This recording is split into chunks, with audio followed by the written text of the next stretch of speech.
लेकिन गीता हमें ये बता रही है कि ये कर्म कर्म कर्म और सिर्फ कर्म हमारे सुख और दुख का कारण है। हमें कर्मों को रोकना है, रोज अपने आप को समझाना है, कर्म उतने ही करने हैं। कहते हैं ना खर्चे, क्रेडिट कार्ड आता है आजकल, कई लोग डरते हैं मत लो, खर्चा तो कर लोगे, भरोगे कहां से? ये कर्म भी क्या है? क्रेडिट कार्ड है, आप खर्च लो जितना मर्जी, लेकिन जब चुकाने का समय आएगा, उस समय ब्याज सहित जब लिया जाएगा तो फिर कौन साथ होगा? सिर्फ आप ही होंगे। और कर्मों को कम करने के लिए सबसे पहले अभिमान रूपी वृत्ति त्यागनी पड़ती है। अभिमान क्या है? मैं देख लूंगा, मैं कर लूंगा, मैं देखूंगा कौन रोकेगा। ये अभिमान रूपी वृत्ति है, इसको त्यागना पड़ेगा, मानना पड़ेगा। मन निवाहो निवाहो के चल, नीवे अनु रब मिलदा। मानना पड़ेगा, नहीं भाई आप बड़े हो, मैं छोटा हूं, मैं नहीं लड़ सकता। आप बताओ माफी किससे मांगनी है? मैं मांग लेता हूं। मुझे कलेश नहीं तो वही कलेश पहले हम भोगते हैं, बाद में हमारे बच्चे भोगते हैं, फिर उनके बच्चों को हम कहते हैं भाई इनसे हमारा वो लड़ाई हुई पड़ी है, हम इनके घर नहीं जाते हैं। अब वो कलेश एक पीढ़ी से शुरू हुआ, दूसरी पीढ़ी में आया, तीसरी पीढ़ी को हमने बताया, चौथी पीढ़ी तक गया। कर्म कहां से शुरू हुआ, कहां तक गया? और आज कलयुग में गीता को क्या बोलते हैं? कर्म करो, फल की इच्छा मत करो। अरे भाई फल की इच्छा जरूर कर, क्योंकि कर्म करने के बाद फल तुझे ही भोगना पड़ेगा। फल की इच्छा का मतलब यह है कि कर्म करने से पहले हर कर्म में फल की आसक्ति को मत लेके आ, लेकिन फल को देख, इस कर्म करने के बाद कौन से फल का पात्र बन जाऊंगा मैं। अभी ये युद्ध चल रहा है हमास का, और किसका चल रहा है? इजराइल का। हमास से कुछ लड़ाकू इजराइल उतरे पैराशूट से, उन्होंने निर्दोष जनता को मारा। लेकिन जब इजराइल ने मारा, सारी दुनिया को ही मारा, कितने लोग बर्बाद हो गए। लेकिन उन्होंने सोचा कि हमारा एक कर्म कितने लोगों की जिंदगी, और अब ये कर्म ना भोगने ही पड़ेंगे। इसलिए कर्म करने से पहले हाथों को बंद रखो, आंखों को बंद रखो, दिमाग को थोड़ी देर बंद रखो, सोच लो कि जो मैं करने जा रहा हूं वो ठीक है, मेरे परिवार पे उसका अच्छा प्रभाव पड़ेगा कि नहीं। क्योंकि आज की जो कथा है वो आपको बताएगी कि इसी भरत वंश में एक राजा ऐसा हुआ जिसके नाम पर देश का नाम पड़ा भारत, और इसी राज्य में आगे जाकर एक राजा हुआ जिसका नाम है प्रतिपदा। क्या नाम है? प्रतिपदा। प्रतिपदा की सबसे छोटी औलाद जिसका नाम है शांतनु। क्या नाम है? शांतनु की धर्मपत्नी बनी कौन? गंगा। और गंगा के घर 8वां पुत्र आया, कौन? भीष्म। भीष्म का पहला नाम है देवव्रत, दिव्य पुत्र है। 7 पुत्र को गंगा ने गंगा में बहा दिया है। अगर गंगा उनके पाप शुद्ध कर सकती थी तो जीवित बच्चों को गंगा में बहाने की क्या जरूरत थी? मैं गंगा ना आया, तो गंगा रोज डुबकी मारी जा तो ता भी शुद्ध नहीं हो सकता। क्योंकि गंगा नहाने से अगर इंसान के पाप शुद्ध होते तो जितने गंगा नहा के आ रहे हैं हो जाते शुद्ध।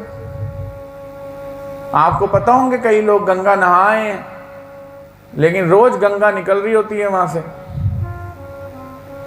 कौन सी गंगा नहाए? 7 पुत्र बहा दिए गंगा ने अपने ही अंदर, और अपने पति को बोला है मुझसे पूछना मत मैं क्यों कर रही हूं। लेकिन 8वें पुत्र के समय शांतनु पूछ बैठा ये क्या कर रही हो? गंगा चली गई, पुत्र को ले गई। 16 वर्षों के बाद देवव्रत को वापस छोड़ दिया। पुत्र बड़ा हो चुका है, अब उसकी शादी विवाह का टाइम है। लेकिन पहले अपनी इच्छाओं पे कंट्रोल हो तो दूसरे का सोचेगा ना। अपनी इच्छाओं को तो त्यागना, मारना नहीं है। मैं ये नहीं कह रहा इच्छाओं को मारना है, इच्छाओं को त्यागना है, क्योंकि इच्छाएं रोज पैदा होंगी। जैसे ये मक्खी और मच्छर पैदा हो रहे हैं, आप इन्हें कितना संभालोगे? आपको इनका त्याग करना पड़ेगा, क्योंकि गीता में भगवान कह रहे हैं त्यागा शांतिरनंतरम। अर्जुन, जब तू इन इच्छाओं का, मानसिक विकार विकल्पों का त्याग करेगा, रोज नए विचार आएंगे, किस किस को एक्सेप्ट करूं, किस किस को मानूं, किस किस को सोचूं, क्या फायदा होगा? आप परेशान होंगे। अब इनको कौन दिख गई? सत्यवती दिख गई। ये ठाकुर हैं और सत्यवती कौन है? मछली का व्यापार करने वालों की बेटी है, मत्स्य कन्या है।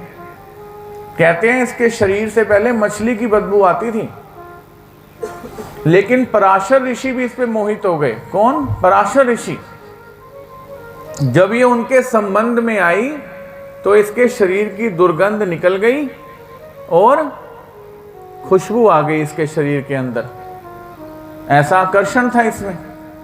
अब जब राजा शांतनु को ये मिली तो राजा शांतनु जिद कर बैठे कि मैंने इससे विवाह करना है। 100 साल की जिंदगी तो है नहीं, 1000 साल का जन्म है द्वापर युग में।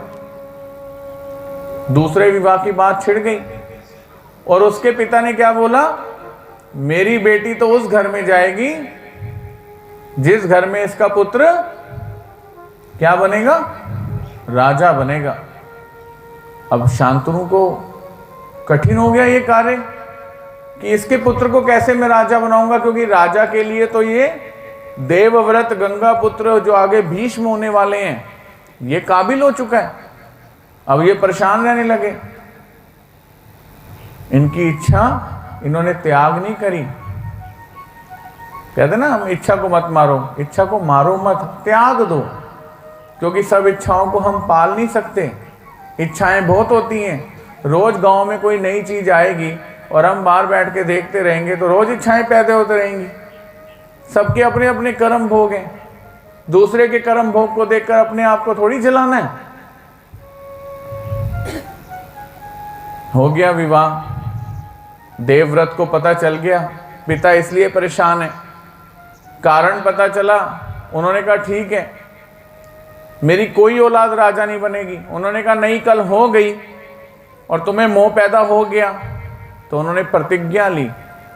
उस प्रतिज्ञा को भीष्म प्रतिज्ञा बोला। मतलब इतनी कठिन उन्होंने प्रतिज्ञा कर ली कि मैं पूरे जीवन विवाह नहीं करूंगा, तुम मेरे पिता की बात मान लो। एक कर्म, यहां बात फिर आ रही है कि एक भीष्म का किया ये कर्म दिखने में तो बड़ा अच्छा लग रहा है। पिता की सेवा करी, पिता की सेवा करी, लेकिन पूरे देश की व्यवस्था भंग हो गई। कैसे हो गई? आगे इस सत्यवती के घर जो पुत्र हुए, पहला यक्षों के हाथों मारा गया, दूसरा बुरे व्यसनों के कारण छोटी उम्र में मारा गया। इनकी धर्म पत्नियों के क्या नाम थे, याद है?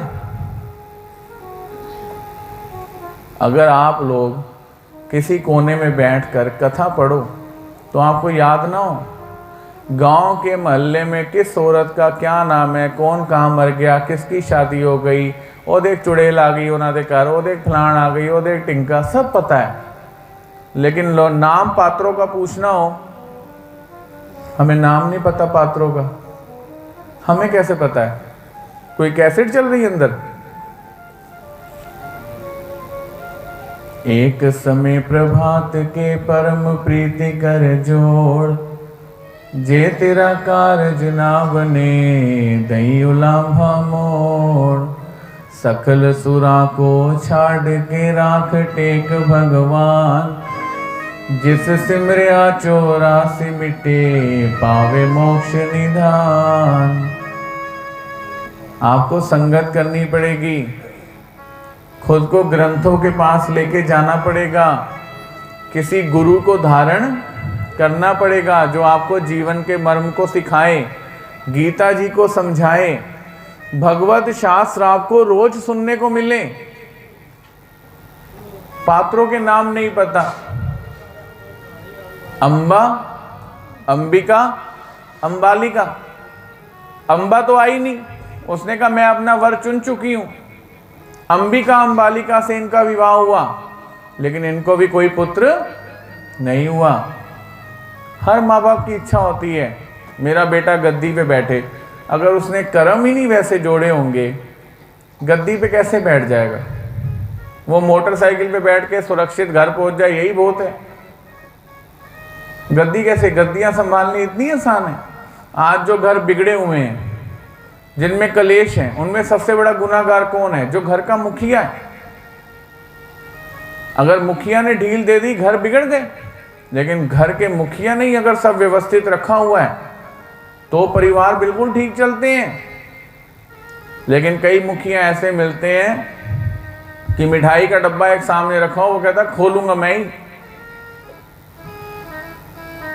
तो जब एक डब्बे खोलने पर कलेश हो सकते हैं, लड़ाइयाँ हो सकती हैं, तो आप सोचो वो घर परिवार अच्छे चलेंगे?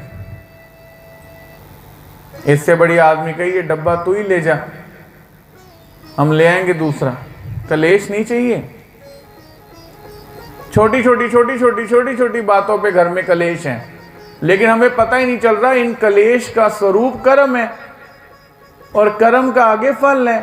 फल भोगते समय हम बोलेंगे बड़ी गरीब मार हो गई, बड़ी गरीब मार हो गई। भगवान को ऐसा नहीं करना चाहिए था। कर हम खुद रहे हैं। जिस आदमी को गीता मिल गई, माला मिल गई, पूजा पाठ मिल गई, कोई गुरु मिल गए, वो घर बैठेगा, कोई नाम जपेगा, कोई ग्रंथ पढ़ेगा, कुछ श्लोक याद कर लूँ, कुछ जान लूँ भगवान के आसपास कौन रहता था। बड़े पवित्र नाम हैं।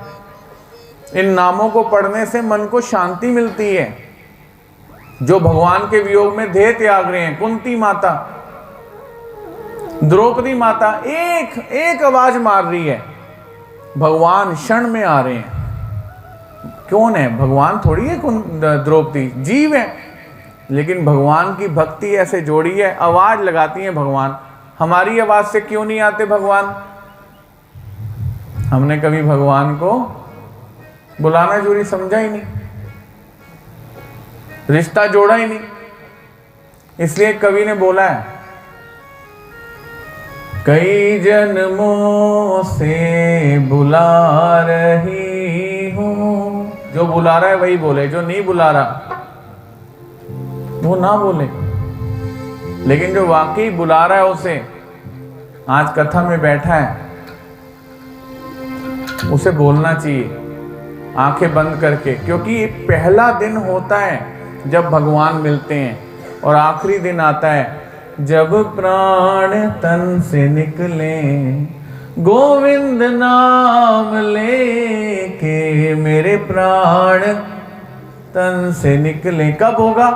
जब कोई पहला दिन होगा, जब मैंने भगवान का नाम लेना शुरू किया और अपना जीवन बिल्कुल बदल लिया। जी अब मुझे कुछ नहीं चाहिए। वही बोलेगा, कई जन्मों से बुला रही हूँ, कोई तो रिश्ता जरूर होगा, नजरों से नजरें मिला ना पाई, मेरी नजर का कसूर होगा, नजरों से नजरें मिला ना पाई, मेरी नजर का कसूर होगा। ताली बजाना मना है सतराइया?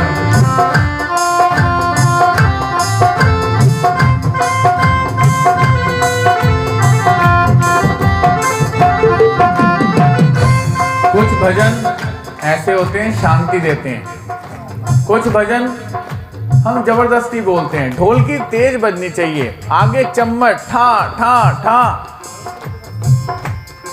और भजन कौन सा चाहिए? जिस पे हम डांस कर सकें। लेकिन जिस पे हम 2 आंसू निकाल सकें, कोई अपने आप को लानते दे पाए तो कितना गलत व्यक्ति है, ऐसा सोच पाए, वो भजन नहीं। भजन भी पूरा डीजे वाला चाहिए आजकल, क्योंकि कलयुग है। भजन वो बोलना है जिससे अंतरात्मा जागे। जब मुझे विश्वास है आप बदल सकते हो, आपको विश्वास करने में कितनी देर लगेगी?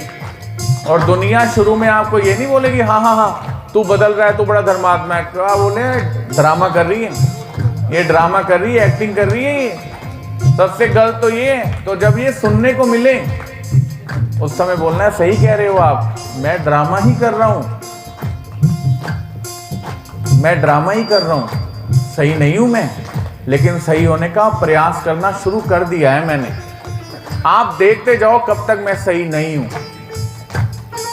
इसलिए बोलना है, नजरों से नजरें मिलाना पाई, मेरी नजर का कसूर होगा।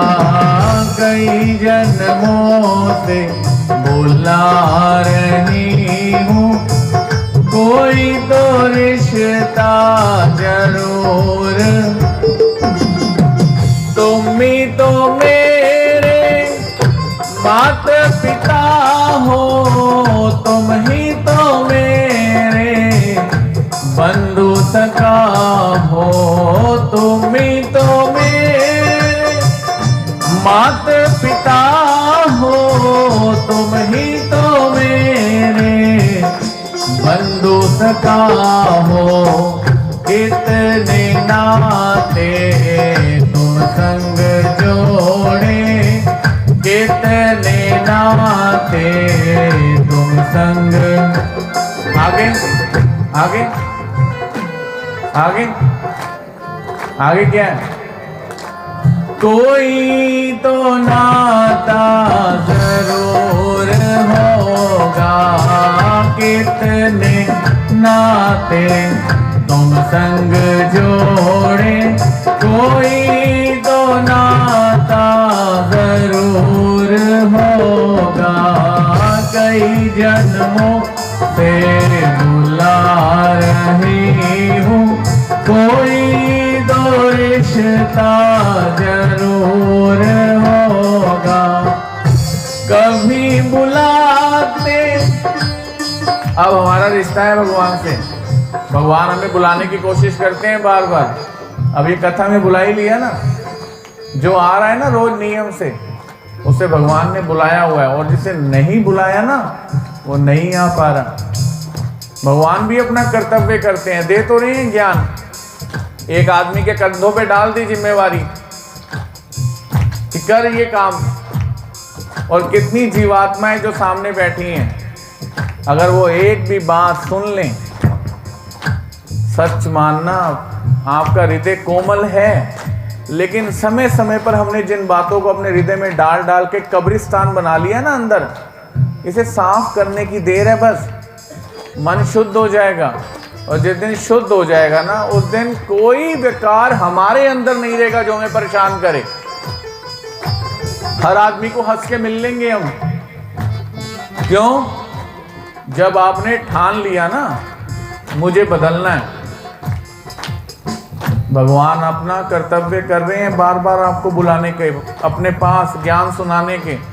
एक आपको भी कर्म करना है, वाकई अपने आप को बदलने का।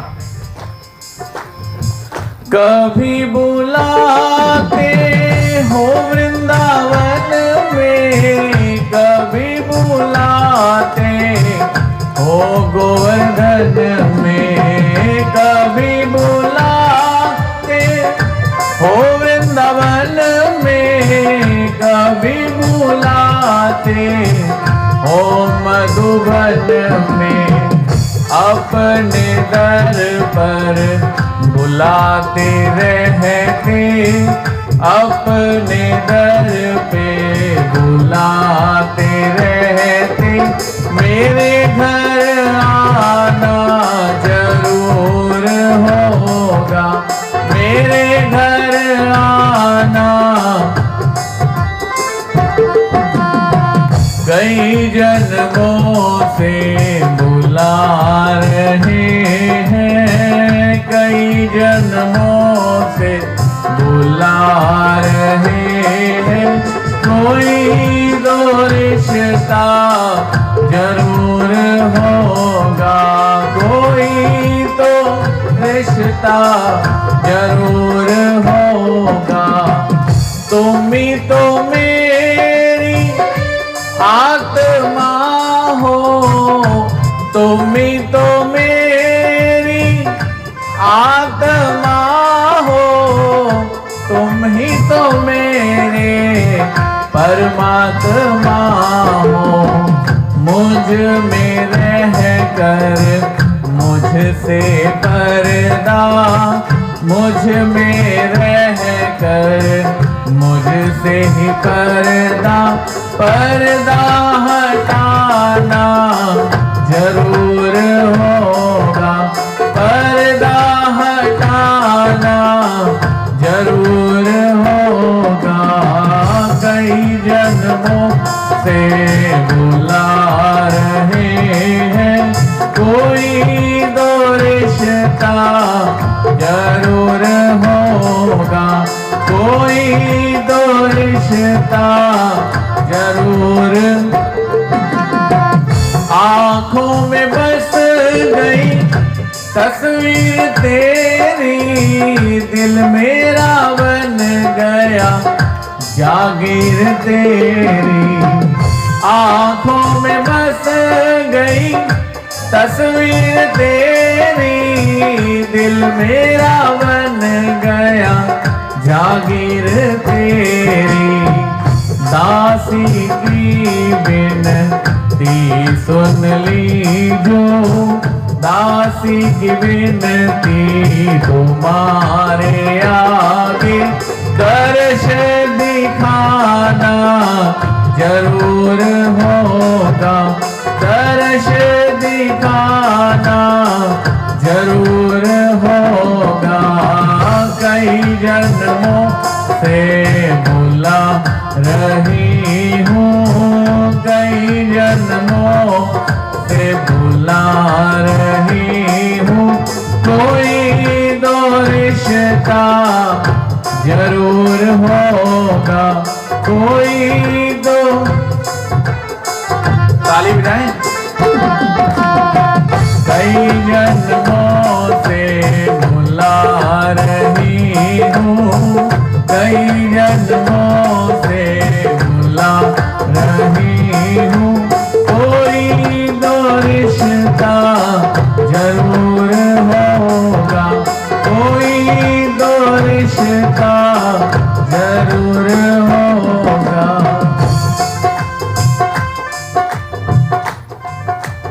ये सरल साधन है ज्ञान को समझाने का। भजन